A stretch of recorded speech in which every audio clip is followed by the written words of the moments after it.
اعوذ باللہ من الشیطان الرجیم پناہ مانگتا ہوں اللہ کی شیطان مردود سے۔ ثم يتوب اللہ من بعد ذلك على من يشاء واللہ غفور رحیم۔ پھر اس کے بعد اللہ جسے چاہے گا توبہ کی توفیق دے گا، اور اللہ بخشنے والا مہربان ہے۔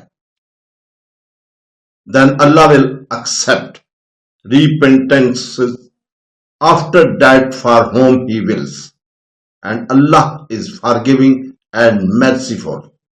صدق اللہ العظیم۔